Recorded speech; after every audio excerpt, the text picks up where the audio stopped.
मित्रांनो, सेलू आणि मानोत या दोन बाजार समितीचे कापूस भाव 8 मे 2024 ला काय भाव मिळाला तर तेच आपण आज या व्हिडिओच्या माध्यमातून बघणार आहे।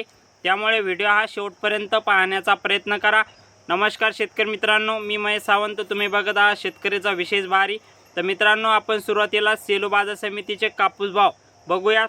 तर मित्रांनो, सेलू बाजार समितीमध्ये जास्तीत जास्त जो कापसाला भाव आहे तर तो आपल्याला 7575 रुपये हा हायेस्ट भाव मिळालेला आहे।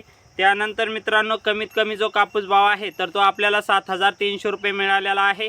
त्यामध्ये सरासरी जो कापूस भाव आहे तर तो आपल्याला 7530 रुपये हा आपल्याला भाव जो आहे तर तो मानोत बाजार समितीमध्ये मिळालेला आहे। त्यानंतर मित्रांनो, रेंटच जो कापूस आहे तर रेंटच कापसाला 5500 रुपयापासून ते आपल्याला 7000 रुपयापर्यंत रेंटच कापसाला भाव जो आहे तर तो सेलू बाजार समितीमध्ये मिळालेला आहे। त्यानंतर मित्रांनो, मानोत बाजार समितीचे कापूस भाव बघूयात। तर मित्रांनो, मानोत बाजार समितीमध्ये जो कापूस आहे सुपर कापसाला जो भाव आहे तर सुपर कापसाला 7465 रुपयापासून ते आपल्याला 7530 रुपयापर्यंत हा सर्वोच्च भाव जो आहे तर तो मानोत बाजार समितीमध्ये मिळालेला आहे।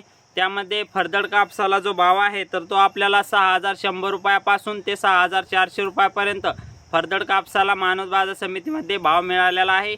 तर मित्रांनो, अशा पद्धतीने दोन बाजार समितीचे कापूस भाव जे आहे तर ते 8 तारखेच्या अशा पद्धतीने होते। मित्रांनो, अशाच नवनवीन माहितीसाठी आपलं चॅनल सबस्क्राईब करून घ्या। व्हिडिओ आवडल्यास व्हिडिओला लाईक करा आणि आपल्या शेतकरी बांधवांपर्यंत ही माहिती पोहोचवण्याचा प्रयत्न करा। मित्रांनो, धन्यवाद। जय जवान जय किसान।